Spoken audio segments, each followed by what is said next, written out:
कि किन्नर अखाड़े की अगर उन समाज की बात करूं तो उनके श्रृंगार से ही शुरुआत होती है। जिस तरह से आपने धारण किया हुआ है, आप संत लाइन में हैं। सवाल बनता है, इसलिए बनता है कि हम अपने आप को तो समझा लेते हैं लेकिन उनको नहीं समझा सकते जो हमेशा मन में हर जगह से गलतियां निकालने की कोशिश करते हैं। तो एक बात आपसे जानना चाहता हूं कि आप इस धारण में आ गई। आपने संतों का एक कलर होता है, कपड़े की लगन सबसे बड़ा टारगेट किया जाता है कि अगर भगवा कलर पहना है तो उसको संत माता सब कुछ माना जा सकता है। आपने ग्रीन कलर का कपड़ा पहना हुआ है, तो कैसे इसको परिभाषित करती है? देखिए, हम संत हैं और किन्नर अखाड़ा अपने आप में ही आप सोचिए कि किन्नर बहुत रंग अपने आप में भरे हुए होते हैं, रंग से भरपूर होते हैं। तो श्रृंगार रंग अच्छा पहनना तो उनकी शोभा बढ़ाता है। और रही बात संत की कि हम जो ये बोलते हैं कि ऐसा कपड़ा क्यों पहना है या श्रृंगार क्यों किया है, तो ये हमारी पहचान है, ये शुरू से हमारी पहचान रही है। हम जब अस्तित्व में आए थे तो इसी पहचान के साथ में आए थे। अगर हम सादगी से भी रहते हैं तो भी हम उतने ही सुंदर दिखते हैं कि मानो हमने श्रृंगार कर रखा है। और अगर हम श्रृंगार करते हैं तो भी हमारा उपदेव का श्रेणी में हम लोगों को रखा गया है। तो देवी देवता जिस तरीके से बिना श्रृंगार बिना फूलों के अच्छे नहीं लगते, तो उसी तरीके से हम भी बिना श्रृंगार और बिना फूलों के अपने आप को अच्छे नहीं लगते। बताइए कि आपके समाज के लोग किस देवी देवताओं की सबसे ज़्यादा पूजा करते हैं? हमारा समाज माँ बहुचरा देवी हमारी कुल की देवी हैं, जो कि गुजरात में है। और हम उनका पूजा पाठ सबसे ज़्यादा हमारी मान्यता बहुचरा माँ की है। बाकी अपना लोग हैं जो अपने अपने इष्ट बना के, कोई महादेव की पूजा करता है, कोई विष्णु भगवान की पूजा करता है, कोई माँ काली को, माँ कामाख्या को मानता है। तो इस तरीके से तो सब अपना अपना इष्ट के पूजा करते हैं, लेकिन हमारा जो कुल की देवी वो बहुचरा माँ है। और देखिए, भगवान तो एक ही है, परमात्मा तो एक ही है, परम पिता परमात्मा ब्रह्म स्वरूप। तो जाना उसी के पास है, पूजा भी उसी तक पहुंचती है। तो अलग अलग रूपों में हम सबकी ही पूजा करते हैं, हम सबको मानते हैं। क्या इस संत लाइन में, इस किन्नर अखाड़े में क्या धर्म भी बटे हुए हैं?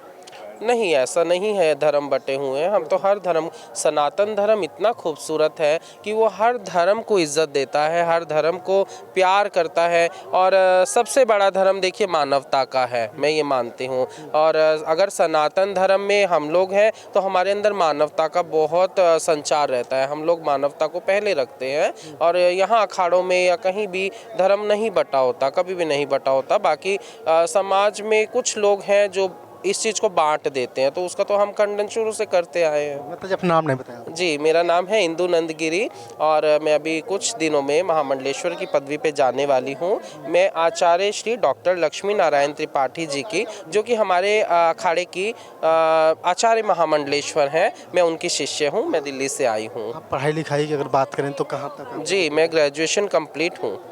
तो पढ़ाई लिखाई में कोई रोक टोक नहीं रहते हो? जी, कभी भी कोई रोक टोक नहीं हुई। इवन मेरे साथ ईशा जी मौजूद हैं और ये भी पढ़ाई लिखाई, ये भी वो काफ़ी पढ़ी लिखी हैं, जॉब भी करती हैं। जॉब भी सरकारी नौकरी? जी, सरकारी तो नहीं, पर हाँ अच्छी कंपनी में अच्छी जगह। अभी हम उनसे बात करेंगे। पहले एक सवाल ये है कि अभी वो धरा नहीं पहुंची, वो उम्र नहीं पहुंचा जिस पड़ाव में लोग संत के लिए लाइन लगाते हैं, और आपकी भी एज अभी तक नहीं पहुंची है। तो आप अभी से सारे रंग रूप की दुनिया को छोड़ करके अचानक इस दुनिया में चले आना? देखिए, जब हम लोग जब पैदा होते हैं किन्नर लोग, तो उनका तो तभी से भगवान मोहर लगा देता, अभी इनको दुआ ही देनी है। और हम तो तभी से हमारा मन भी दुआ दे के, छोटा बच्चा है तो कहते हैं ना, उसको क्या समझ होगा क्या नहीं, लेकिन हमारे मन से तब से दुआ निकलना शुरू हो जाता है। क्योंकि भगवान हमको इस तरीके से बनाया है, इस जन्म में भेजा है। पहले माँ बाप रखते हैं या किन्नर लोग ले जाते हैं, जो भी है XYZ। लेकिन हम लोग जब बड़े होते हैं तो हमें मालूम होता है कि हमें किसका कैसे काम, क्या आशीर्वाद देना है। और यही हमारी दुनिया है, यही हमारा सब कुछ है। तो जो हमारा सतीत्व है, जो हमारा धर्म है, जो हमें सिखाया जाता है, वो यही कि हमें सिर्फ आशीर्वाद ही देना है, दुआ ही देनी है। और इसी वजह से हम अपने अध्यात्म से जुड़े भी रहते हैं। रंगीन दुनिया को छोड़ करके आप लोग सब कुछ भूल चुके हैं? जी, हम सब कुछ भूल से चुके हैं। हमारी तो रंगीन दुनिया यही है। आप लोग हैं, आप लोग हमारे माता पिता भाई बहन सब हैं, तो हमारे लिए रंगीन दुनिया आप ही हैं। चलिए।